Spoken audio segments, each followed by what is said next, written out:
Hello दोस्तों, welcome to our channel NEET universe. मेरा नाम है संजय पटेल और आज हम लोग सॉल्व करने वाले हैं एनटीए मॉक टेस्ट नंबर 29। ठीक है, तो फिजिक्स का पेपर जैसा कि आपको पता है हम सॉल्व कर रहे हैं, तो फिजिक्स ही सॉल्व करेंगे। पहला क्वेश्चन हमारा यहाँ पे एक ब्लॉक मास सिस्टम दिया गया है, जैसा कि आपको दिख रहा है ये ब्लॉक है और ये पूरा ब्लॉक है। ये एक मास रखा हुआ है, इसका इंक्लाइनेशन है थीटा और यहाँ पे इसको v स्पीड दिया गया। ठीक है, ये कांस्टेंट स्पीड से मूव कर रहा है। तो कह रहा है फ्रिक्शनल फोर्स कितना लगेगा। तो देखिए फ्रिक्शनल फोर्स, अब ये जब v स्पीड है यहाँ और स्पीड कांस्टेंट दिया गया, इसका मतलब कोई भी एक्सेलरेशन यहाँ पे नहीं लग रहा है। ठीक है, एक्सेलरेशन नहीं लग रहा है। तो अब ये ब्लॉक क्या होगा, यहीं पे रुका रहेगा। जहाँ पे होगा तो यहाँ पे बैलेंस है ये, तो इसको कौन बैलेंस कर रहा होगा, जो फ्रिक्शनल फोर्स है ऊपर की तरफ लगेगा। ठीक है, वही इसको बैलेंस कर रहा है। ठीक है, और ये नीचे इस पर कितना लगेगा, mg साइन थीटा इसे नीचे लगेगा, क्योंकि mg इसका डायरेक्टली डाउनवर्ड लगता है। ठीक है, तो अगर कंपोनेंट करेंगे तो mg साइन थीटा नीचे की तरफ लगेगा और mg cos theta normal reaction को बैलेंस करेगा। ठीक है, तो अब देखिए अब r किसके बराबर हो जाएगा, सीधे mg साइन थीटा के बराबर हो जाएगा।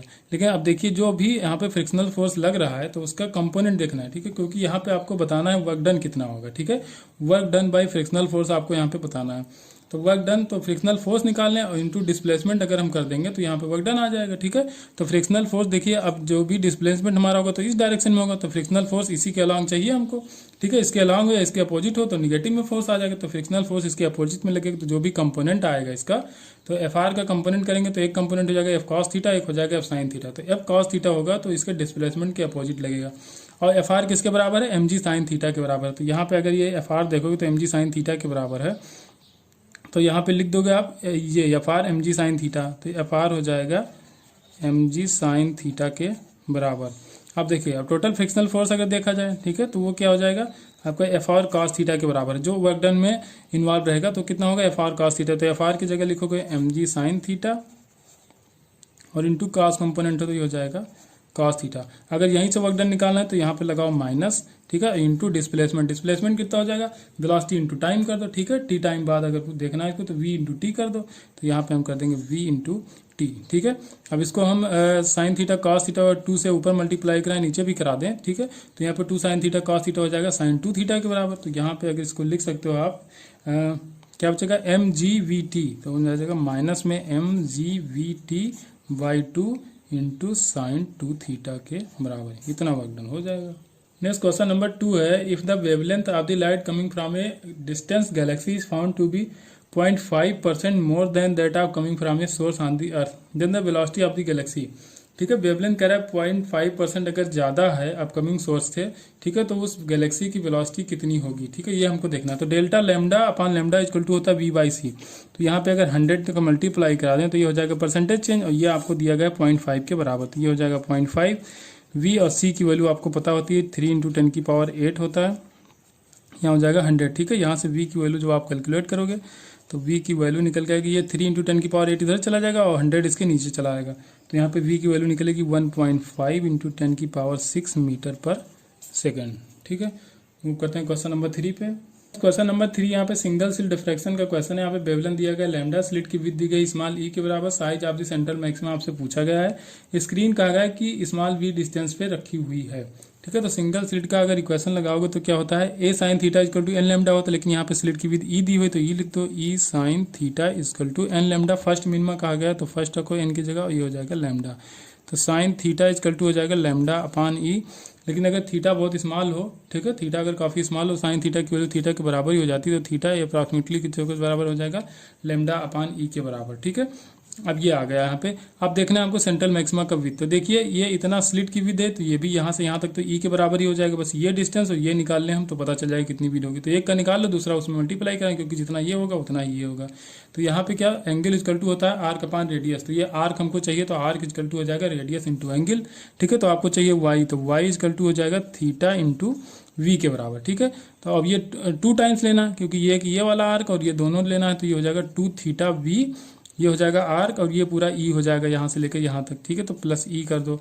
अब यहाँ पे थीटा की वैल्यू रख लो, तो 2v थीटा की जगह रखो लैम्डा अपान ई प्लस ई।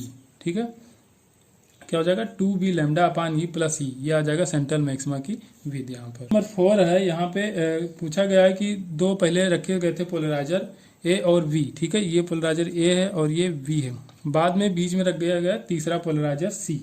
ठीक है, तो इसे पूछा गया कि कितने एंगल पे इसको रखा जाए, कितने एंगल पे इसको रखा जाए कि जो भी ट्रांसमिटेड इंटेंसिटी हो वो हाईएस्ट हो, ठीक है, सबसे ज़्यादा कब होगी। तो यहाँ से अनपोलराइज लाइट डालोगे तो ये क्या होगा, I0/2 हो जाएगा, ठीक है। I0/2 जब अनपोलराइज लाइट डालते हैं तो I0/2 हो जाता है। अब क्या करेंगे, अब यहाँ पे माइनस ला लगाएंगे थर्ड वाले के लिए, ठीक है। तो I डैश इजकल टू क्या हो जाएगा, I dash equal to I0/2 cos square theta, हमने थीटा मान लिया, ठीक है, यहाँ पे थीटा हो जाएगा। तो अब ये दोनों क्रॉस रखे थे तो ये थीटा है तो ये हो जाएगा 90 माइनस थीटा इससे, ठीक है। अगर पहले वाले से थीटा एंगल पे था तो इससे हो जाएगा 90 माइनस थीटा।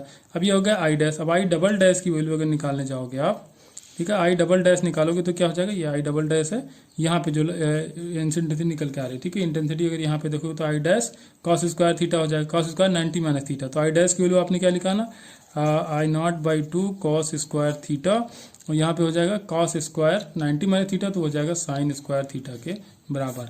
अब चारों ऑप्शन आपके दिए गए, रख रख के देख लो। अगर 90 रखोगे तो कॉस स्क्वायर वाला 0 हो जाएगा, ठीक है। अगर 0 रखोगे तो साइन वाला 0 हो जाए तब भी 0। अगर थीटा इक्वल टू 45 जो कि सी ऑप्शन दिया उसको रखोगे तो साइन 45 1/√2, कॉस 45 भी 1/√2 होता है, तो इसका स्क्वायर करोगे तो 1/2 हो जाएगा। तो यहाँ पे I0/8 आ जाएगा, ठीक है। तो ऐसे मैक्सिमम होगा जब आप थीटा इक्वल टू 45 डिग्री रखोगे तभी, ठीक है। तीन ऑप्शन दिए गए, तीनों के रख के चेक कर लो। थीटा इंडिपेंडेंट कह रहा है चौथे ऑप्शन में, तो इंडिपेंडेंट नहीं भैया, यहाँ पे आपको साफ साफ दिख रहा है थीटा पे डिपेंडेंट है। यहाँ पे दिया गया डायमीटर दिया गया सिलेंडर का 12.6 प्लस माइनस 0.1 सेंटीमीटर, और हाइट दी गई है 34.2 प्लस माइनस 0.1 सेंटीमीटर। आपसे कहा गया कि वॉल्यूम बताओ, ठीक है। तो वॉल्यूम क्या होता है, pi R square cross sectional area into height कर दोगे तो क्या आ जाएगा, आपका वॉल्यूम निकल के आ जाएगा, ठीक है। पहले क्या करोगे, V इजकल टू करोगे पाई आर स्क्वायर, ठीक है। पाई आर नहीं दिया, डायमीटर दिया, तो D/2 का होल स्क्वायर, ये हो जाएगा cross sectional area into height कर दोगे तो ये निकल के आ जाएगा वॉल्यूम, ठीक है। तो यहाँ पे सारी वैल्यूज अगर रखोगे तो पाई/4, ठीक है, पाई/4, पाई की वैल्यू 3.14, ठीक है। और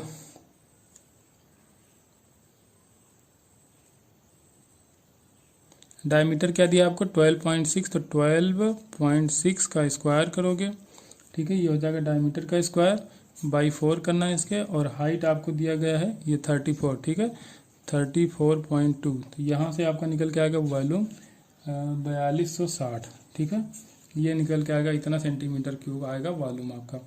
अब देखिए, अब तो ये आ गया V की वैल्यू आ गई, लेकिन अब dV कैसे निकालें, क्योंकि उसी फॉर्म में हमको आंसर देना होगा। आप dV/V करोगे यहाँ पे, तो यहाँ पे क्या हो जाएगा, D/D प्लस, ठीक है, यहाँ पे 2 रहेगा क्योंकि यहाँ पे स्क्वायर है तो यहाँ पे 2 आगे आ जाएगा, और प्लस DH/H, ठीक है।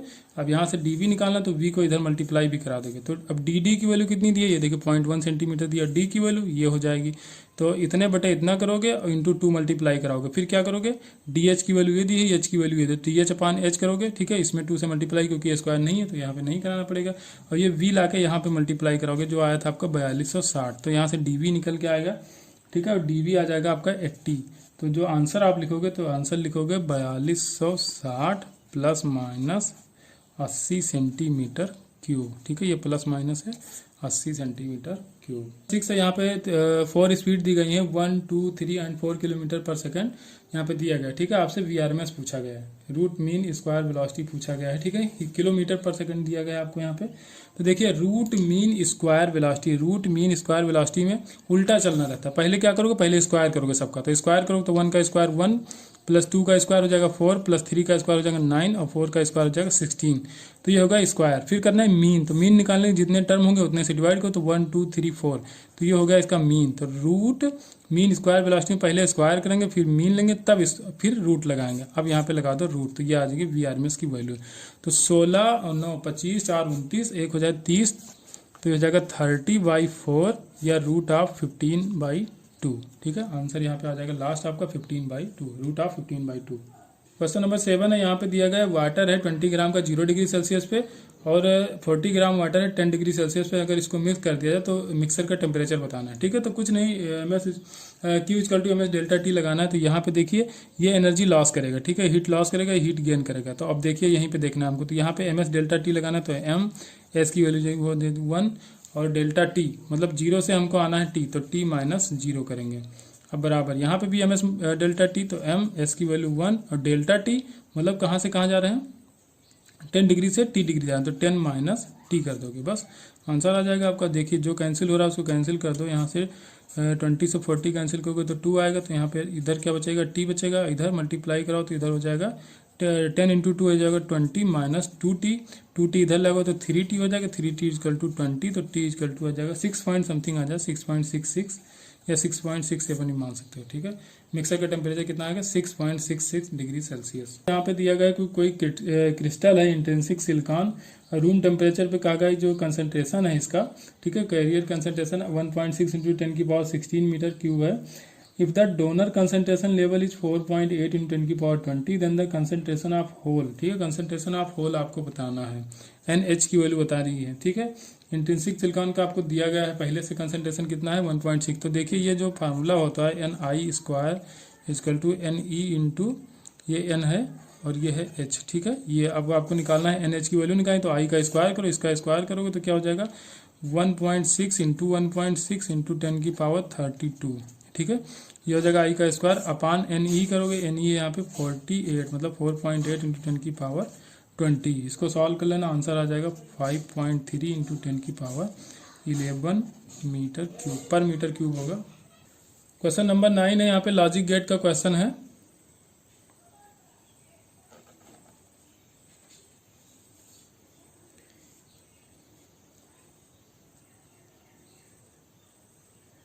क्वेश्चन नंबर 9 है, यहाँ पे लॉजिक गेट का क्वेश्चन है। तो देखिए यहाँ पे नॉर गेट लगाए गए, ये नॉर गेट है, ये भी नॉर गेट, ये भी नॉर गेट, और ये यहाँ पे नॉट गेट लगाया गया। यहाँ पे ए इनपुट दिया जा रहा है, ठीक है। तो जल्दी जल्दी देखेंगे हम लोग, तो ये यहाँ से क्रॉस करके आ रहा है, तो यहाँ भी ए आ रहा है, यहाँ पे वी जाएगा, तो यहाँ पे हो जाएगा ए प्लस वी का नॉट, ठीक है।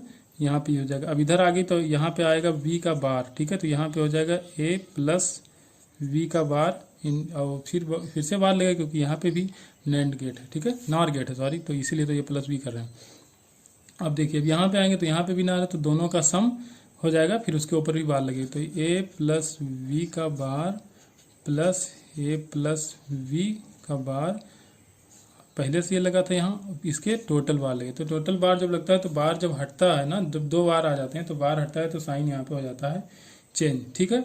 तो अब यहाँ पे जो आएगा तो y इजकल टू आ जाएगा a प्लस वी, ठीक है। अब बार हट रहा है और हो जाएगा डॉट a प्लस वी का बार। देखिए अब ये बार हट गया दोनों, ठीक है, ये दोनों हटा है, ये ऊपर बार लग गया ना इनके, तो इनका तो cut the bar change the sign, ये बार काट रहे हैं हम लोग, साइन चेंज कर रहे हैं, तो ये वाला रह जाएगा क्योंकि ये सिंगल पहले से ही था, ठीक है।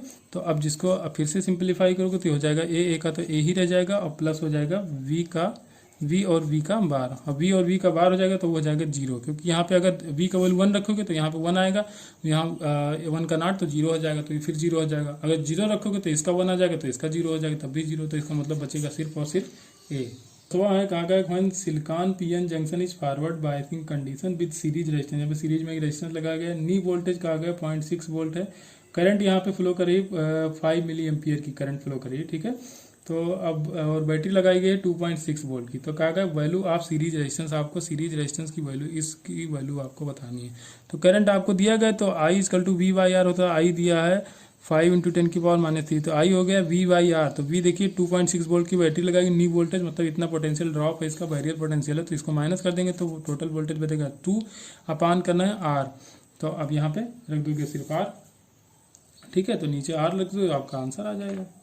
आर की वैल्यू यहाँ पे पूछा है तो आर इधर लाओ, ये हो जाएगा 2/5 इंटू 10 की पावर -3, ठीक है। आर निकल के आएगा 400, ये 3 ऊपर चला जाएगा, हो जाएगा 2000 बाई 5 करोगे तो आ जाएगा 400 ओम के बराबर। 11 है, यहाँ पे डिस्टेंस दिया गया सेंटर ऑफ मास के बीच में, सेंटर्स के बीच में कार्बन और ऑक्सीजन एटम का सेंटर है, ठीक है, उसके बीच का जो डिस्टेंस 1.130 एंगस्ट्रॉम दिया गया है। आपसे सेंटर ऑफ मास पूछा गया, तो पहले हम मान लेते हैं सेंटर ऑफ मास सी के पास है, ठीक है। तो बस फार्मूला सीधे लगाना है, m1 x1 plus m2 x2 अपान m1 प्लस m2। देखिए m1 इसका सी का होता है 12, लेकिन x हो जाएगा 0, तो ये हो जाएगा 0 क्योंकि यहीं पे रखा है, ठीक है, ये ओरिजिन पे रखा है, प्लस m2 ऑक्सीजन का 16 इंटू x2, ये कितना डिस्टेंस आपको दिया गया क्वेश्चन 1.130, ठीक है, ये दिया गया आपको, अपान m1 प्लस m2 16 और 12, ये हो जाएगा 28। सॉल्व करना आएगा 0.6457 एंगस्ट्रॉम, ठीक है। सेंटर ऑफ मास काफ़ी आसान क्वेश्चन आते हैं, जब तक ना पढ़ो तब तक ये टफ लगता है, उसके बाद ये काफ़ी आसान होता है। 12 में कहा गया what is the magnitude of torque acting on the particle moving XY plane, ठीक है, एक्स वाई प्लेन में मूव करा है, एंगुलर मोमेंटम दिया गया 4√t के बराबर। ठीक है, टॉर्क आपको बताना है।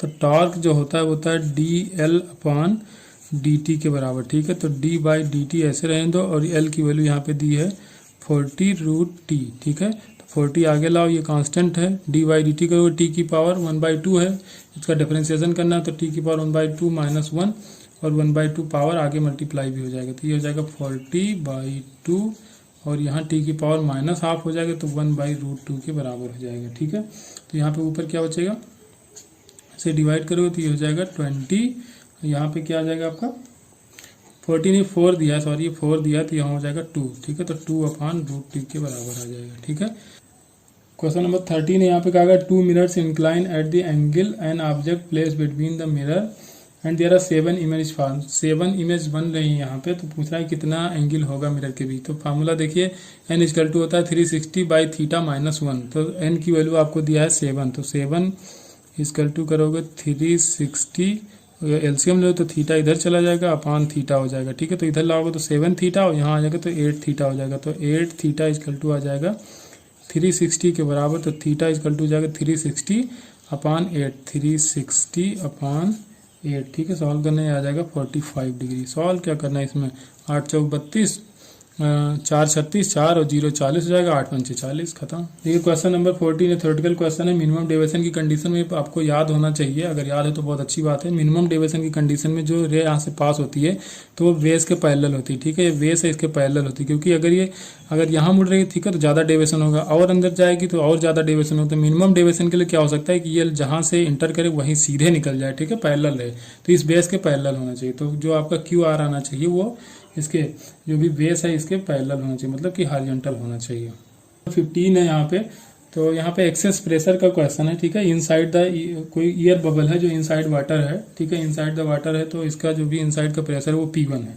ठीक है, और कोई ड्रॉप है, वाटर ड्रॉप है, उसके जस्ट आउटसाइड द पावर उसके प्रेशर कितना है, P2 के बराबर है। तो ये मान लो वाटर ड्रॉप है, इसके जस्ट आउटसाइड P2 है और यहाँ पे P1 है, तो P1 होता है 2T/R। अब यही अगर एयर बबल बाहर होता, ठीक है, ये वाटर के सरफेस के बाहर होता तो यहाँ हो जाता 4T/R, लेकिन यहाँ इनसाइड है तो 2T/R हो जाएगा एक्सेस प्रेशर। ठीक है, यहाँ भी होता है एक्सेस प्रेशर जो आउटसाइड होता है इसके बबल के। ठीक है, कोई भी वाटर का जो भी बूंद होता है वो गोल क्यों होता है, क्योंकि सरफेस एरिया को कम रखना चाहता है। ठीक है, तो वहाँ पे एक्सेस प्रेशर जो भी आता है वो 2T के बराबर आता है, 2T/R के बराबर। तो 2T/R ये भी आएगा, 2T/R ये भी आएगा, और रेडियस दोनों का सेम है, इसलिए यहाँ पे हो जाएगा P1 = P2 के बराबर। ठीक है, एक्सेस प्रेशर जो होगा दोनों में बराबर होगा। क्वेश्चन नंबर 16 है, यहाँ पे कहा गया small tiny lead shot in gently drop on the surface of viscous liquid. ठीक है, विस्कस लिक्विड में अगर किसी को ड्रॉप किया जाए, कोई स्मॉल टीनी लीड है, ठीक है, उसको शॉर्ट किया जाए तो वो क्या होगा, उस पर क्या इफेक्ट पड़ेगा। तो लास्ट ऑप्शन पे दिया the velocity of the lead shot will reach steady value after some time. देखिए पहले तो गिरेगा तो mg की वजह से पहले भागेगा। ठीक है, वेलोसिटी बढ़ेगी, वेलोसिटी बढ़ते बढ़ते जब वो अपनी टर्मिनल वेलोसिटी को अटेन कर लेगा, ठीक है, जब टर्मिनल वेलोसिटी आ जाएगी तब फिर वो वेलोसिटी कांस्टेंट हो जाएगी। तो लास्ट ऑप्शन यहाँ पे करेक्ट हो जाएगा, the velocity of the lead shot will reach a steady value after some time. Steady value मतलब जब वो अपने टर्मिनल वेलोसिटी को गेन कर लेगा उसके बाद से उसकी वेलोसिटी में कोई चेंज नहीं होगा, उसी वेलोसिटी से गिरता रहेगा नीचे। क्वेश्चन नंबर 17 है, फोटो इलेक्ट्रिक इफेक्ट का क्वेश्चन, आसान क्वेश्चन है। ठीक है, यहाँ पे कहा गया कि kinetic energy of most photo electron emitted from the metal surface is double when the wavelength. कह रहा वेवलेंथ को अगर चेंज किया जाए λ1 to λ2 तो यहाँ पे जो काइनेटिक एनर्जी वो डबल हो जा रही है। K डैश किसके बराबर हो रहा है, 2K के बराबर हो जा रहा है। तो यहाँ पे आपसे पूछा वर्क फंक्शन कितना होगा, तो K की वैल्यू होती है E-5। ठीक है, तो पहले मान लो कि आप क्या था, काइनेटिक एनर्जी K थी, E की वैल्यू hc/λ रखो, λ1 रखो, यहाँ पे हो जाएगा 5 नॉट। ठीक है, 5 नॉट होता है वर्क फंक्शन। अब बाद में कहा गया λ2 जब करोगे तो काइनेटिक एनर्जी 2 के बराबर होगी, तो λ2 कर दो यहाँ पे hc/λ2 - 5 नॉट। ठीक है, हो जाएगा 5 नॉट। अब इसमें आपको जो कैंसिल करना है उसको कैंसिल करो, तो K से K कैंसिल आउट हो जाएगा। ठीक है, K से K यहाँ पे कैंसिल आउट हो जाएगा, तो यहाँ पे बचेगा 1/2 hc/λ2 -5 इधर चला आएगा, तो hc/λ2 - 5 नॉट इक्वल टू ये 2 इसमें मल्टीप्लाई होगा, तो यहाँ पे हो जाएगा 2 hc/λ1 - 5 नॉट इंटू 2। ठीक है, यहाँ पे 2 5 नॉट इधर जाएगा, -5 नॉट इधर से, तो यहाँ पे हो जाएगा 5 नॉट। 5 नॉट ही तो आपको निकालना है, तो यहाँ पे हो जाएगा 2 hc/λ1 - hc/λ2। ठीक है, तो यहाँ पे क्या कॉमन होगा, hc कॉमन हो जाएगा बाहर, ठीक है। तो HC कॉमन ले लेना और फिर नीचे क्या बचेगा यहाँ पे देख लेते हैं, थोड़ा सा और इसको सिंप्लीफाई करते हैं। तो SC आ जाएगा आपका कॉमन, तो यहाँ पे नीचे बचेगा λ1 λ2, यहाँ पे चला जाएगा 2 λ2 माइनस λ1, यही आ जाएगा आपका आंसर। क्वेश्चन नंबर 18 है, देखिए ये भी थ्योरेटिकल क्वेश्चन है। In a photo electric experiment under condition of saturation current, ठीक है, सैचुरेशन करंट को अटेन करने के बाद की कंडीशन है ये। We consider two different cross section A and B as shown in the figure, here VA and VB represent the average speed of electron at two cross section, ठीक है, दो क्रॉस सेक्शन A और B दिया गया। तो देखिए दोनों cross section से जो भी इलेक्ट्रॉन इमिट होगा वही तो निकल के जाएगा उस क्रॉस सेक्शन से, ठीक है, जो भी इलेक्ट्रॉन इमिट होगा वही इस क्रॉस सेक्शन से निकल के जाएगा। तो वहां पे क्या होगा, जो भी करंट होगी वो बराबर होगी, क्योंकि करंट क्या होती है dQ/dt होती है। तो जितना इलेक्ट्रॉन जाएगा उसके अपोजिट करंट फ्लो करती है। तो जितना इलेक्ट्रॉन जाएगा पर यूनिट टाइम, तो दोनों क्रॉस सेक्शनल एरिया से सेम इलेक्ट्रॉन यहाँ पे पास हो रहा है। क्वेश्चन में फिगर आप लोग देख लीजिए। तो जब सेम इलेक्ट्रॉन पास हो रहा है तो यहाँ पे जो IA और IB होगी वो होगा सेम, ठीक है। तो दोनों का यहाँ पे करंट सेम हो जाएगा। जब सेम इलेक्ट्रॉन पास हो रहे हैं दोनों क्रॉस सेक्शन से, तो यहाँ पे करंट सेम हो जाएगा। नेक्स्ट क्वेश्चन नंबर 8 है, यहाँ पे दिया गया कि वेलोसिटी जो पार्टिकल की है वो V = है √9 - x²। तो आपसे पूछेगा magnitude of maximum acceleration of the particle. तो अगर इस वेलोसिटी को हम लोग कंपेयर करेंगे ओरिजिनल वेलोसिटी से, जो velocity V = ω √A² - x² SHM में होती है, तो यहाँ पे ओमेगा की जगह क्या हो जाएगा 1 और A² की जगह 9 है, तो A = हो जाएगा 3, ठीक है। तो आपसे पूछा गया एक्सेलरेशन, तो एक्सेलरेशन जो होता है वो होता है ω² A के बराबर, ठीक है। तो ω² मतलब 1 का स्क्वायर करोगे, A करोगे तो हो जाएगा 3। तो जो भी आपका एम्पलीट्यूड निकल के एक्सेलरेशन निकल के आएगा वो आएगा 3 रेडियन/सेकंड², ठीक है। 3 मीटर/सेकंड आएगा क्योंकि लीनियर एक्सेलरेशन यहाँ पे पूछा गया है, तो ये हो जाएगा 3 मीटर/सेकंड²। नंबर 20 है, यहाँ पे मास कैपिटल M को सस्पेंड किया गया है किसी स्प्रिंग से, ठीक है। स्प्रिंग का मास नेग्लिजिबल कहा गया है यहाँ पे, ठीक है। स्प्रिंग को कह रहा है थोड़ा सा खींच के छोड़ दिया जाए, तो SHM कर रहा है। इसका जो भी पीरियड है, टाइम पीरियड है, वो T के बराबर है। बाद में कह रहा है if the mass is increase by small m, अगर मास को स्मॉल m बढ़ा दिया जाए तो उसका जो टाइम पीरियड है वो 3T/3 हो जा रहा है। तो आपका रेशियो जो होगा स्मॉल m/M वो क्या होगा, तो यहाँ पे लिख लो T = क्या है 2π√m/k है, ठीक है। बाद में क्या होगा, जब स्मॉल हमने मास और ऐड किया तो ये होगा, इसका जो टाइम पीरियड 5T/3 होगा, तो ये किसके बराबर हो जाएगा, तो मास ही तो बढ़ा है तो m+m कर देंगे। अब यहाँ पे जो T से T कैंसिल, 2π से 2π कैंसिल, 3 चला जाएगा ऊपर यहाँ पे, और √k भी कैंसिल हो जाएगा, तो 3 जाएगा ऊपर, 5 आएगा यहाँ पे नीचे। और यहाँ पे क्या बचेगा, M + स्मॉल m स्क्वायर करो तो हो जाएगा 9, ही हो जाएगा 25। तो 9/25 = M/M + M, ठीक है, M + M। यहाँ पे जाओगे इधर लेके, तो 9 स्मॉल m + 9 M = 25 M हो जाएगा, ठीक है। लेकिन आपको रेशियो चाहिए स्मॉल m/M का, तो स्मॉल m/M का जो रेशियो आएगा वो हो जाएगा आपका 16/9, ठीक है। 1 है, यहाँ पे बीटा डीके का क्वेश्चन है, ठीक है। यहाँ पे फास्फोरस आपको दिया गया है 1532। तो यहाँ पे बीटा का डीके होता है, तो जो आपका एटॉमिक नंबर होता है उसमें एक की इंक्रीमेंट होता है, ठीक है। तो यहाँ पे P32 है, तो यहाँ पे हो जाएगा 16। तो 16 किसका होता है, सल्फर का होता है, तो हो जाएगा सल्फर 1632 के बराबर, ठीक है। यहाँ पे बीटा इमिशन हो रहा है। यहाँ पे रेडियो एक्टिव आइसोटोप दिया गया है, X दिया गया है, ठीक है। उसका हाफ लाइफ है 10⁹ ईयर, ठीक है। डीके हो रहा है ये Y जो कि स्टेबल है। कह रहा है sample of rock was found to be contain both element, कोई रॉक है जिसमें बोथ एलिमेंट पाए जा रहे हैं X और Y, उनका रेशियो है X/Y का 1:7। तो एज ऑफ द रॉक आपसे पूछा गया, ठीक है, 1:7 है रेशियो X/Y का। तो अब देखिए यहाँ पे 2 तरीका है, एक तो इसको प्रॉपर मेथड से सॉल्व किया जाए, ठीक है। तो वो फिर करोगे आप, तो करोगे n/n0 की वैल्यू, या X/Y दिया गया है तो इसकी वैल्यू निकालोगे, तो X/Y की वैल्यू 1:7 दिया गया है, ठीक है। तो n/n0 जब निकालने जाओगे तो ये हो जाएगा 1/1 + 7, तो ये 1/8 निकल के आएगा। लेकिन हम कहेंगे इसको आप याद रखो, ठीक है। जब भी 1/7 दे तो आप सीधे 1/8 मान लेना, 1/15 करके पूछे तो 1/16 मान लेना, क्योंकि ऐसे क्वेश्चन आ चुके हैं, ठीक है, इसलिए मैं बोल रहा हूँ। तो X/Y का रेशियो दे 1/7, तो इसको मान लेंगे 1/8। 1/8 को हम लिख सकते हैं 1/2⁵ = 1/2 पावर, जो भी टाइम होगा उसको डिवाइड करेंगे हाफ लाइफ से, तो हाफ लाइफ है 10⁹ बस। अब क्या करना है, पावर को इक्वल कर देना, तो T = आ जाएगा 3 × 10⁹, ठीक है, ईयर के बराबर आ जाएगा। बस ऐसा लगा, 1/7 है तो 1/8 मानो, 1/15 दिया तो 1/16 मानो, मतलब 2 के रेशियो में मानना है। तो इस तरह से आसानी से आंसर निकालेगा, तो आपको झंझट नहीं करना पड़ेगा। 23 यहाँ पे कहा गया if the mass of A block A = 10 kg, ए का मास दिया गया है 10 kg, ठीक है। काइनेटिक और स्टैटिक फ्रिक्शन की वैल्यू दी गई, कोफिशिएंट ऑफ फ्रिक्शन 0.2 दिया गया है। मास ब्लॉक v का वैल्यू बताना है आपको, ठीक है। v ब्लॉक का मास बताना है कि ये मोशन स्टार्ट कर दे। तो यहाँ पे जो फ्रिक्शनल फोर्स लग रहा है उसको ये अगर क्रॉस कर जाए तो यहाँ नीचे मोशन शुरू हो जाएगा। तो यहाँ पे कितना लगेगा, म्यू mg के बराबर लगेगा। म्यू आपको दिया है 0.2, m इसका दिया है 10, g हो जाएगा 10, ये हो जाएगा mv इंटू जी के बराबर, ठीक है। तो g की वैल्यू यहाँ 10 रखो, 10 से 10 कैंसिल हो जाएगा, जो mv आएगा वो आ जाएगा 10 इंटू 0.2 करोगे तो ये आ जाएगा आपका 2 के बराबर, ठीक है। तो जो भी मास इसका आना चाहिए 2 kg या 2 kg से ज़्यादा होगा तो यहाँ पे मोशन स्टार्ट हो जाएगा, ठीक है। कम से कम 2 kg, उससे ज़्यादा होगा तब तो शुरू हो जाएगा। तो मिनिमम कितना चाहिए, 2 kg के बराबर चाहिए। 24 है यहाँ पे प्रोजेक्टाइल मोशन का क्वेश्चन है। कह रहा है कि कोई प्रोजेक्टाइल फॉलो कर रहा है, कितने एंगल पे फेंका गया, इसको 60 डिग्री पे फेंका गया हॉरिजॉन्टल से। कह रहा है after 1 second projectile make 30 degree with the horizontal. 1 second के बाद जो भी प्रोजेक्टाइल है वो 30 डिग्री बना रहा है हॉरिजॉन्टल से। तो maximum height attain by projectile पूछा गया। तो मैक्सिमम हाइट के लिए हमको इनिशियल स्पीड चाहिए जो कि हमको दिया नहीं गया, ठीक है। तो यहाँ से पहले हम कैलकुलेट कर लें स्पीड, मतलब v की वैल्यू कैलकुलेट कर लें। तो tan थीटा हमको दिया गया, बाद में कितना हो जाता है 30 डिग्री। तो tan 30 इक्वल टू हो जाएगा वेलोसिटी ऑफ y कंपोनेंट। तो y कंपोनेंट हो जाएगा v नॉट साइन 60। साइन 60 की वैल्यू हो जाएगी √3/2 minus of g into T. G हो जाएगा t 1 सेकंड आपसे कहा गया, ठीक है। अपान अब x कंपोनेंट की, तो वो तो वेलोसिटी चेंज नहीं होगी, वो जो पहले थी वही बाद में, क्योंकि x कंपोनेंट चेंज नहीं होता है, वहाँ पे कोई फोर्स ही नहीं लगता। तो ये हो जाएगा v नॉट और cos 60 की वैल्यू हो जाएगी 1/2। और साइन 30 की वैल्यू रखोगे तो यहाँ पे हो जाएगा 1/√3, ठीक है। साइन 30 की जो वैल्यू आएगी वो जाएगी 1/√3। तो यहाँ से जब v नॉट आप कैलकुलेट करोगे, ठीक है, v नॉट जब कैलकुलेट करोगे तो v नॉट इक्वल टू आ जाएगा यहाँ पे g√3 के बराबर। अब आपको चाहिए h मैक्स की वैल्यू। तो h मैक्स जो होता है, क्या होता है, h मैक्स का फॉर्मूला आपको याद होना चाहिए, u square sine square theta upon 2g के बराबर, ठीक है।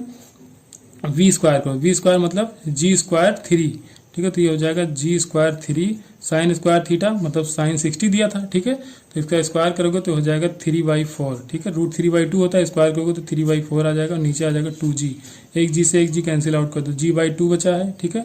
g का वैल्यू हो जाएगी 10, 2 से काटोगे हो जाएगी 5, 5 इंटू 3 हो जाएगा 15, 15 इंटू 3 45, 45/4। तो ऑप्शन आपका सही हो जाएगा v 45/4 मीटर। 25 यहाँ पे दिया गया है एक्सेलरेशन वेलोसिटी ग्राफ आपको दिया गया है, ठीक है। Moving straight line as in the figure, the slope of the velocity displacement graph. तो देखिए वेलोसिटी और डिस्प्लेसमेंट ग्राफ, अब यहाँ से देखो अगर एक्सेलरेशन यहाँ पे आपको दिया गया तो एक्सेलरेशन होता है v dv/dx, ठीक है। तो आपसे पूछा गया the slope of velocity displacement. तो वेलोसिटी डिस्प्लेसमेंट का स्लोप ये dv/dx ही होगा, तो ये हो जाएगा a/v, ठीक है, a/v। अब इसमें क्या, तो ये हो जाएगा कांस्टेंट, क्योंकि यहाँ पे देखिए a/v इक्वल टू कांस्टेंट होगा, ठीक है। a/v इक्वल टू कांस्टेंट, तो a directly proportional to b हो जाएगा। तो देखिए यहाँ पे क्या है, a डायरेक्टली प्रोपोर्शनल b तो है, ठीक है। तो यहाँ पे जो भी आएगा dv/dx तो वो हो जाएगा आपका कांस्टेंट। तो जो भी स्लोप निकल के आ जाएगा वेलोसिटी और डिस्प्लेसमेंट ग्राफ का, वो आ जाएगा कांस्टेंट के बराबर। 36 है यहाँ पे कोई इलेक्ट्रॉन मूव कर रहा है कांस्टेंट वेलोसिटी से इनसाइड ये चार्ज पार्टिकल प्लेट कैपेसिटर, कोई भी पैरेलल प्लेट कैपेसिटर है, ठीक है, उसके अंदर इलेक्ट्रॉन मूव कर रहा है। तो कह रहा था space between the plate is filled with the constant magnetic field v, ठीक है। वहां पे एक मैग्नेटिक फील्ड अप्लाई की गई है v। कह रहा था plate are having surface charge density sigma plus sigma minus sigma respectively, क्योंकि जो भी पैरेलल प्लेट कैपेसिटर होता है, एक प्लेट पे पॉजिटिव चार्ज होता है, दूसरे वाले पे सेम निगेटिव चार्ज होता है, ठीक है, इक्वल अमाउंट में निगेटिव चार्ज होता है। तो कह रहा है the time in which the electron come out from the capacitor. तो कैपेसिटर की लेंथ आपको l दी गई, तो इसकी वेलोसिटी अगर पता चल जाए हमको तो हम निकाल लेंगे कितना टाइम लगेगा, क्योंकि टाइम इक्वल टू क्या हो जाएगा, लेंथ अपॉन वेलोसिटी कर देंगे। तो देखिए अभी फोर्स देखा जाए तो यहाँ पे इलेक्ट्रिक फोर्स जो लगेगा QE इक्वल टू हो जाएगा QVV हो जाएगा मैग्नेटिक फोर्स। तो यहाँ पे Q और Q कैंसिल आउट हो जाएगा, तो V की वैल्यू आ जाएगी E/V के बराबर। अब हमको चाहिए टाइम, तो टाइम इक्वल टू क्या हो जाएगा, लेंथ अपॉन वेलोसिटी। वेलोसिटी की वैल्यू आ गई E/V, V चला जाएगा यहाँ पे ऊपर, तो यहाँ पे हो जाएगा VL/E। और जो इलेक्ट्रिक फील्ड का फार्मूला आता है कैपेसिटर में वो क्या होता है, सिग्मा अपान एप्सिलॉन नॉट, ठीक है। सिग्मा अपान एप्सिलॉन नॉट या Q upon epsilon not A होता है, ठीक है। तो जब Q अपान A करोगे तो वही तो सिग्मा होता है। तो सिग्मा अपान एप्सिलॉन नॉट, तो एप्सिलॉन नॉट ऊपर चला जाए, तो ये हो जाएगा VL epsilon not upon sigma के बराबर हो जाएगा, ठीक है। VL एप्सिलॉन नॉट सिग्मा के बराबर। 7 कहा गया कि कोई अल्फा पार्टिकल है और एक प्रोटॉन है, दोनों साइमल्टेनियसली प्रोजेक्ट करते हैं एक रीजन में, कांस्टेंट मैग्नेटिक फील्ड है वहां पे प्रोजेक्ट किया जा रहा है इनको perpendicular to the direction of the field. जो भी मैग्नेटिक फील्ड है उसके परपेंडिकुलर इनको फेंका जा रहा है। कह रहा कि बट इन अपोजिट डायरेक्शन, दोनों को अपोजिट डायरेक्शन में वहां पे थ्रो किया गया है। After T equal to 10⁻⁻8 second it is found that the velocity of alpha particle has change the direction by 45 degree. तो कितना चेंज कर रहा है? 45 डिग्री से उसकी जो भी वेलोसिटी है उसकी डायरेक्शन चेंज हो रहा है 45, क्योंकि मैग्नेटिक फील्ड में मैग्नीट्यूड चेंज नहीं होता है वेलोसिटी का, सिर्फ और सिर्फ डायरेक्शन ही चेंज होता है, क्योंकि जो मैग्नेटिक फोर्स लगता है वो परपेंडिकुलर लगता है, और परपेंडिकुलर लगेगा तो सिर्फ और सिर्फ डायरेक्शन बदलेगा वो। कह रहा angle between the velocity vector of the alpha particle and proton is. तो देखो टाइम पीरियड का अगर फार्मूला देखा है तो टी इक्वल टू क्या होता है 2πm upon Q into V. Q की जगह यहाँ पे इलेक्ट्रॉन है तो इलेक्ट्रॉन इंटू वी कर लेंगे, ठीक है। तो अब देखिए टी अपान अगर 2π यहाँ पे कर दिया जाए तो टी अपान 2π क्या हो जाएगा 1 अपान ओमेगा के बराबर हो जाएगा। तो ओमेगा के बराबर क्या हो जाएगा यहाँ पे ओमेगा ए अगर देखा जाए या ओमेगा इलेक्ट्रॉन का देखा जाए तो 1 अपान ओमेगा इक्वल टू क्या हो जाएगा 2π अपान ई वी। तो ओमेगा इक्वल टू हो जाएगा ई वी, ठीक है, या वी ई अपान 2πm के बराबर हो जाएगा, ठीक है। अब ये ओमेगा अल्फा देखना है, ठीक है। ओमेगा अल्फा देखेंगे तो वी तो सेम ही है, जहाँ पे चार्ज होगा तो 2 इलेक्ट्रॉन के बराबर अल्फा पे चार्ज होता है 2π, और जो मास होता है वो 4m के बराबर होता है, इंटू 4 कर दोगे, ठीक है। जो प्रोटॉन के कंपेरिजन में देखा है तो 4mp के बराबर होता है अल्फा। अब ये देखो, अब यहाँ पे अगर प्रोटॉन का निकालने जाओगे तो ये हो जाएगा v इंटू ई, ठीक है। प्रोटॉन पे एक ही चार्ज होता है 2πm, m भी हो जाएगा m के बराबर, ठीक है। अब देखिए, अब हमसे क्या कहा था कि जो भी ओमेगा अल्फा आएगा, ठीक है, तो वो कितना डिग्री बना रहा है 45 डिग्री बना रहा है, ठीक है। क्या कहा था? Velocity of the alpha particle had change in the direction by 45 degree, ठीक है। तो जो इतने की वैल्यू इसको काट दो, अगर 2 से 2 काटोगे तो यहाँ पे क्या बचेगा वी ई अपान 4πm के बराबर बचेगा, ठीक है। और यहाँ पे वी पी जो आएगा वी ई अपान 2πm के बराबर, मतलब ये जो ये पार्टिकल है अल्फा वाला इसके आधा के बराबर है। तो जितना डेविएशन अल्फा में होगा, अब देखिए हम ओमेगा से क्यों कंपेयर करें, क्योंकि ओमेगा इंटू टी कर दोगे तो थीटा आ नहीं जाएगा। एंगुलर वेलोसिटी अगर आ गई तो टी से अगर इसको मल्टीप्लाई करा दो तो थीटा आ जाएगा, और थीटा ही आपसे पूछा गया। तो इसकी वैल्यू दिया गया है 45, इसकी वैल्यू है 45। तो ये कितना हो जाएगा देखिए, तो ये बाई 4 है वी ई अपान पाई एम, ये वी ई अपान पाई एम, यहाँ पे 1 अपान 4 है 1/2 है, मतलब ये इसका डबल है। तो अगर वो 45 डिग्री से चेंज हो रहा है उसका डायरेक्शन, तो इसका डायरेक्शन हो जाएगा 90 डिग्री से चेंज, क्योंकि ओमेगा जो आएगा तो इससे ओमेगा अल्फा से ओमेगा जो प्रोटॉन आएगा तो वो आएगा इसका डबल। तो ये अगर 45 डिग्री चलेगा तो ये 90 डिग्री चलेगा, तो टोटल डेविएशन यहाँ पे आएगा तो 45 + 90 के बराबर आएगा, ठीक है। इलेक्ट्रिसिटी की बहुत प्रॉब्लम हो रही है, ठीक है, बार बार लाइट आ रही है जा रही है, तो थोड़ी सी प्रॉब्लम हो रही है, प्लीज़ आप लोग एडजस्ट करिएगा। नेक्स्ट टाइम हम इसको कोशिश करेंगे थोड़ा अच्छा करने की। नंबर 28 दिया गया, calculate the gas constant for 1 gram of the gas from the following data. CP दिया गया, सीवी दिया गया, और जे यहाँ पे दिया गया है 4.2 × 10⁻7 आर के बराबर, ठीक है। तो अब हमको क्या करना है, CP minus CV equal to यहाँ पे करना है आपको आर अपान जे। आर ही आपको चाहिए, 1 ग्राम गैस के लिए पूछा, आर अपान जे चाहिए, ठीक है, जूल में चाहिए आपको। यहाँ पे बताना आर की वैल्यू अर्ग पर ग्राम पर सेकंड में, क्योंकि यहाँ पे जो जे की वैल्यू दी गई वो अर्ग में ही दी गई, ठीक है। तो सीपी की वैल्यू दी गई है यहाँ पे 0.245 माइनस सीबी की वैल्यू दी गई है 0.165, ठीक है। और यहाँ पे करना है जे से मल्टीप्लाई, जे की वैल्यू आपको दी गई 4.2 × 10⁻7 आर पर कैलोरी यहाँ पे दिया गया, ये हो जाएगा आर के बराबर। तो आर की वैल्यू कैलकुलेट कर लेना, ये आ जाएगी 3.36 × 10⁻6 आर के बराबर, ठीक है, आर के बराबर आ जाएगी। आर पर ग्राम पर डिग्री सेल्सियस आएगा।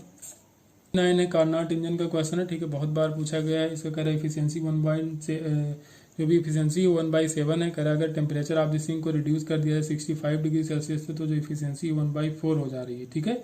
तो आपको टेम्परेचर बताना है सोर्स और सिंक का। तो जब इफिशियंसी उसकी 1/7 है तो 1 माइनस सिंक का टेम्परेचर T2 अपान T1, ठीक है। तो यहाँ से T2 अपान T1 कैलकुलेट करो, T2 अपान T1 को उस तरफ लाओ, इसको इधर लाओगे तो 1 माइनस 1/7 हो जाएगा। तो ये T2 अपान T1 आएगा 6/7, ठीक है, 6/7 है। अब क्या करना है, बाद में जो सिंक का टेम्परेचर उसको 65 डिग्री कम करना है, तो ये हो जाता है 1/4 के बराबर एफिशिएंसी इसकी। तो 1 माइनस T2 माइनस 65 अपान T1, तो ये हो जाएगा 1/4 के बराबर। 1/4 equal to 1 minus T2 upon T1, और माइनस माइनस यहाँ पे हो जाएगा प्लस 65 अपान T1। तो T2 अपान T1, यहाँ पे T2 अपान T1 की वैल्यू रख दो, तो यह आ जाएगा 6/7। यहाँ पे T2 अपान T1 की वैल्यू रखोगे, ठीक है। तो यहाँ से जो T1 की वैल्यू निकल के आएगी, ठीक है, तो T1 की वैल्यू यहाँ पे आएगी आपकी 606.67, और T2 आएगा 520, ठीक है। T1 जब यहाँ से निकल आए तो यहाँ पे रख देना, तो यहाँ से T2 निकाल लेना, ठीक है। तो जो T1 निकल के आ जाएगा, मतलब सोर्स का टेम्परेचर 8.6 केल्विन आएगा और सिंक का टेम्परेचर T2 वो आ जाएगा 520 के बराबर। क्वेश्चन नंबर 30 यहाँ पे दिया गया है 2 mole of ideal gas helium as a rubber balloon कितना दिया गया 30 डिग्री सेल्सियस पे दिया गया है। तब balloon is fully expendable and can be assume to be required no energy in expansion. ठीक है, इसके एक्सपेंशन में कोई एनर्जी नहीं चाहिए। The temperature of the gas in the balloon slowly change to 35 degree. 30 से कहाँ पहुंच गया 35 डिग्री पे पहुंच गया। The amount of heat required to rising the temperature is nearly taken as. ठीक है, तो देखिए डेल्टा क्यू इजकल टू क्या होता है NCP delta T. Isobaric condition में कह रहा है प्रेशर में कोई चेंज नहीं, तो आइसोबारिक कंडीशन में देखोगे तो डी क्यू इजकल टू होता है एनसीपी डेल्टा टी के बराबर। एन की वैल्यू पहले ही कह दिया 2 मोल है। सीपी की वैल्यू होती है 5/2 इंटू आर। ठीक है, थर्मोडायनेमिक्स में पढ़ा हमने ये सब। डेल्टा टी आप कितना 35 पहुंच रहा है 30 से, तो इसका मतलब चेंज हो जाएगा 5 का। बस इसको सॉल्व करो तो आर की वैल्यू रख देना 8.3, तो जो भी निकल के आएगा जूल में वो हो जाएगा 208 जूल के बराबर। 31 है, यहाँ पे पूछा गया जो जंक्शन है यहाँ पे 2 ब्लॉक है। ठीक है, इनका जो भी थिकनेस है वो डी है, तो दूसरे का 3D है। इसका कंडक्टिविटी कितना है 3K है, दूसरे वाले का K है। और इस सरफेस का जो आउटर सरफेस है इसका टेम्परेचर जो है वो θ2 है, इसका θ1 है। θ2 θ1 से ज़्यादा होगा। अब यहाँ पे आपको बताना है कि जो जंक्शन का टेम्परेचर होगा वो कितना होगा। ठीक है, ये जंक्शन यहाँ पे जो T है इसका टेम्परेचर कितना होगा। तो भैया देखो यहाँ पे अगर थर्मल करंट कोई भी इंटर कर रही है dQ/dt, तो जो करंट यहाँ से इंटर करेगी वही यहाँ से बाहर निकलेगी। इसी कॉन्सेप्ट पे हमको लगाना है, मतलब दोनों ब्लॉक में क्या होगा करंट सेम जाएगी, बस यही करना। तो करंट के लिए क्या करना potential difference upon thermal resistance. तो पोटेंशियल डिफरेंस नहीं है, टेम्परेचर डिफरेंस लिया जाएगा। तो टेम्परेचर डिफरेंस मतलब θ2 - T अपॉन, अब रेजिस्टेंस रखना है तो थर्मल रेजिस्टेंस क्या होता है देखिए, जो इलेक्ट्रिसिटी का रेजिस्टेंस होता है रो L अपान A के बराबर होता है। तो रो की जगह 1/K कर दो यहाँ पे। ठीक है, क्या करोगे रो की जगह 1/K कर दोगे यहाँ पे। तो R की जगह क्या लिखोगे L/KA। L/K, L की जगह दिया है D, तो D/KA। K इसका 3K दिया है। ठीक है, क्रॉस सेक्शनल एरिया दोनों का सेम ही है। अब कितना, अब ये करंट होगी इस ब्लॉक में, तो यही करंट तो इसमें भी जाएगी, तो वहाँ भी यही कर दो। टेम्परेचर डिफरेंस ये T है, यहाँ पे θ1, तो T - θ1। अब यहाँ पे ये T होगा ना हाई टेम्परेचर पे, तभी तो इधर जाएगा ये हीट करंट। यहाँ पे हो जाएगा D की वैल्यू यहाँ पे 3D दिया, तो ये करो 3D अपान यहाँ पे K दिया, तो K करो इंटू A करो। बस जो इसमें कैंसिल आउट हो रहा है उसको कैंसिल करो। T की वैल्यू निकालोगे यहाँ से, T की वैल्यू आएगी θ1/10 प्लस 9 θ2/10। ठीक है, सॉल्व करना आसान, इसमें कुछ नहीं करना है। अगर देखना चाहो नीचे एलसीएम लोगे। ठीक है, यहाँ इसको कैंसिल आउट करोगे K कैंसिल आउट ही हो जाएगा। ठीक है, K से K कैंसिल आउट, D से D कैंसिल हो जाएगा, तो यहाँ पे बचेगा 1/3, यहाँ पे बचेगा 3, तो 3 तो नीचे ही रह जाएगा। 1/3 तो 3 इसमें मल्टीप्लाई हो जाएगा, यहाँ 3 मल्टीप्लाई होगा, 3 इसके नीचे रह जाएगा। तो 3 और ये वाला 3 जो होगा यहाँ चला जाएगा, तो ये 3 यहाँ 3 आएगा, तो हो जाएगा 9। तो 9 θ2 - 9T इक्वल टू हो जाएगा T - θ1। ठीक है, बस यही से आप सॉल्व कर लोगे तो T निकल के आ जाएगा। 32 का अगर radius of earth is r, the height of the point vertical above the earth surface which acceleration due to gravity become 1% of its value.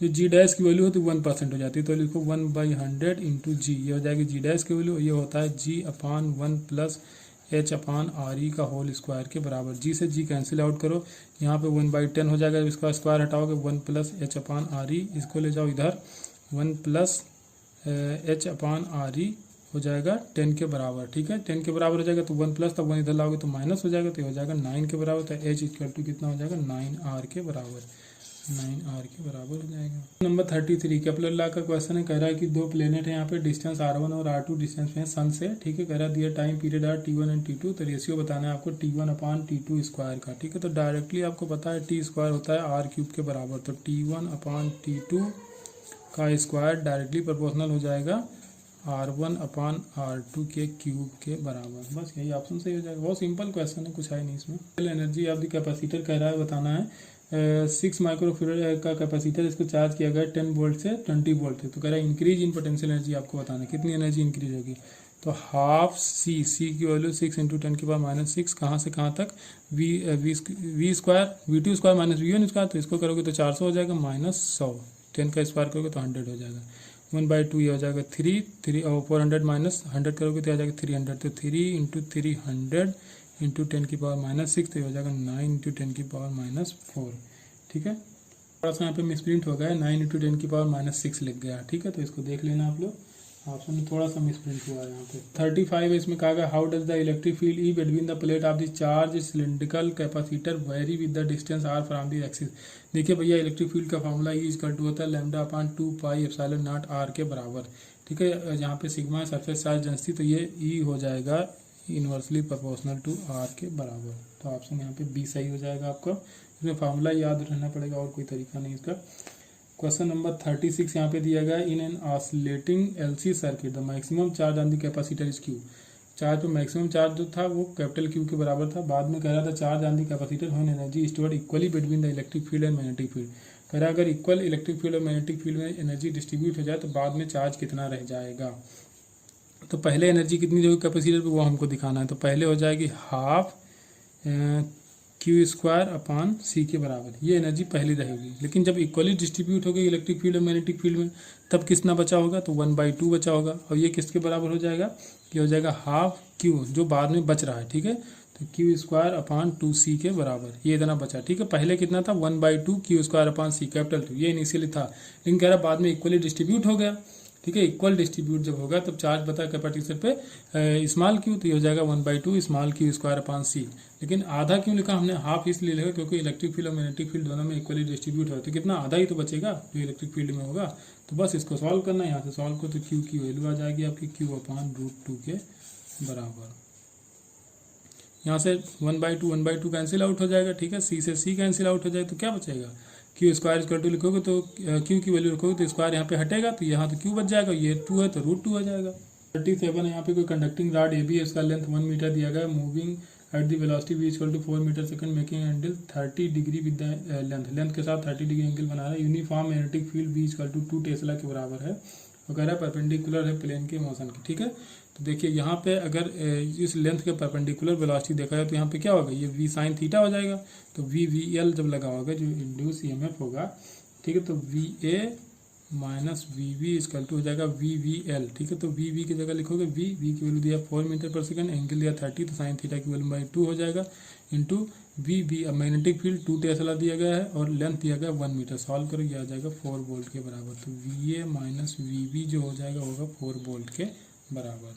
Question number 38 है, काफ़ी आसान क्वेश्चन है ये। इसमें कहा गया 5 एम्पियर करंट अगर फ्लो कराया जाए किसी एक्सटर्नल सर्किट में, उसका बैटरी इसमें लगी है 6 वोल्ट की। ठीक है, 6 वोल्ट स्टोरेज बैटरी है और कितने टाइम में, 6 मिनट में। तो केमिकल एनर्जी कितना उसका रिड्यूस होगा उस बैटरी का। ठीक है, केमिकल एनर्जी तो क्या हो जाएगा, पावर इंटू टाइम, तो पावर होता है I इंटू वी। ठीक है, V इंटू आई इंटू टी कर दोगे बस। 6 वोल्ट की बैटरी है, करंट है 5 एम्पियर की, टाइम लग रहा है 5 मिनट।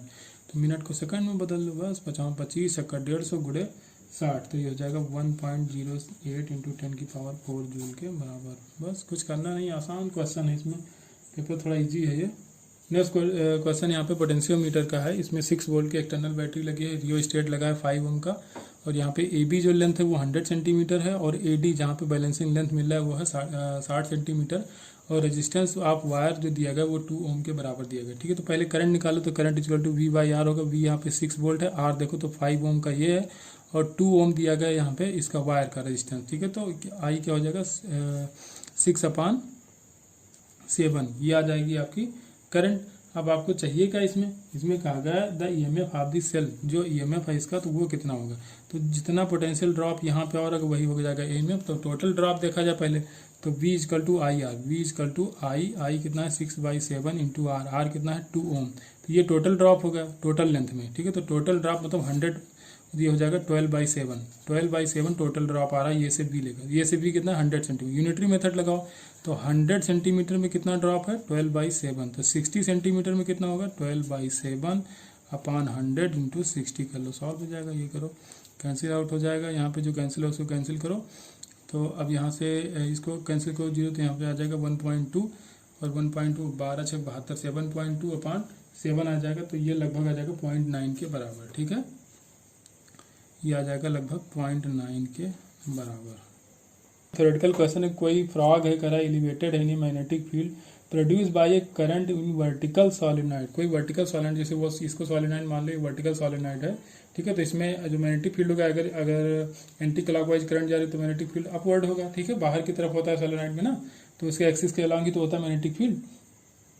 तो कह रहा है कि वर्टिकल सॉलिनॉइड इसमें प्लेस किया गया फ्रॉग को, फ्रॉग उसी में क्या है, लेविटेटेड है, उसी मैग्नेटिक फील्ड। तो this is possible because the body of the frog behave as, तो भैया बॉडी उसकी डायमैग्नेटिक की तरह बिहेव करेगी, तभी तो उसको रिपेल करके ऊपर रोक के रहेगा, ठीक है, क्योंकि डायमैग्नेटिक सबस्टेंस जो भी होता है तो उसको मैग्नेटिक फील्ड रिपेल करता है, ठीक है। तो रिपेल तभी करेगा जब वो उसका बॉडी जो फ्रॉग का होगा डायमैग्नेटिक होगी। नंबर 41 है, ये भी आसान क्वेश्चन है। The angular velocity of the second hand a watch will be, तो angular velocity omega equal to क्या होता है, 2π/t होता है। तो टी की वैल्यू यहाँ पे रखना है, टी की वैल्यू 60 सेकंड होती है। सेकंड हैंड देखिए 60 सेकंड में एक बार घूम जाता है, टाइम पीरियड कितना हो जाएगा, 60 सेकंड हो जाएगा। तो इसको कैंसिल करो, ये हो जाएगा 30, तो हो जाएगा π/30 radian per second, radian per second.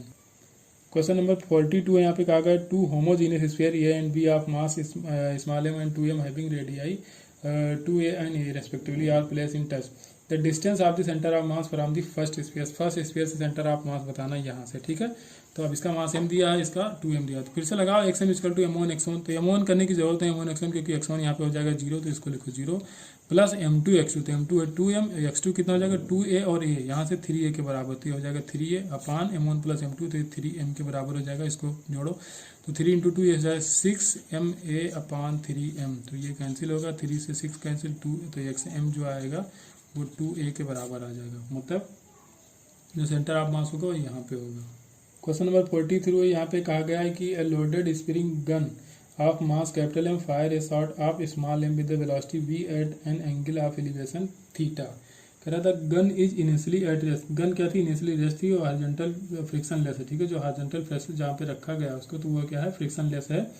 कह रहा after firing the centre of mass of the gun shot system, तो gun shot system after firing देखिए भैया उसका सेंटर ऑफ मास चेंज नहीं होगा, क्योंकि वहाँ पे कोई एक्सटर्नल फोर्स नहीं लग रहा है, तो उसका क्या होगा, मोमेंटम कंजर्व रहेगा। तो एक्सटर्नल फोर्स नहीं लग रहा है, तो वहाँ पे जो भी उसका सेंटर ऑफ मास होगा वो चेंज नहीं होगा, बस उसकी पोजीशन बदल जाएंगे, ठीक है। अगर बुलेट आगे जा रही तो गन थोड़ा पीछे जाएगी, लेकिन सेंटर ऑफ मास अपनी जगह पे फिक्स रहेगा। जैसे कि आपके एग्जाम में क्वेश्चन एक बार आया था कि जैसे कोई ये नाव है और यहाँ पे कोई आदमी बैठा हुआ है, एक छोर पे बैठा हुआ है, अब यहाँ से चलता हुआ दूसरे छोर पे आए तो सेंटर ऑफ मास कितना शिफ्ट होगा, पहले यहाँ बैठा रहा होगा तो सेंटर ऑफ मास यहाँ रहा होगा, ठीक है। तो कह रहा है सेंटर ऑफ मास में कितनी शिफ्टिंग हुई, तो सेंटर ऑफ मास में कोई शिफ्टिंग नहीं, सेंटर ऑफ मास वहीं रहता है। अगर ये आदमी यहाँ से आएगा, कोई एक्सटर्नल फोर्स नहीं लग रहा है, तो नाव थोड़ा सा इधर खिसक जाएगी, ठीक है, नाव खिसक जाएगी, सेंटर ऑफ मास वहीं का वहीं रहेगा जब तक एक्सटर्नल फोर्स नहीं लगेगा तब तक। तो ऑप्शन सी यहाँ पे करेक्ट हो जाएगा, कोई चेंज नहीं होगा सेंटर ऑफ मास में।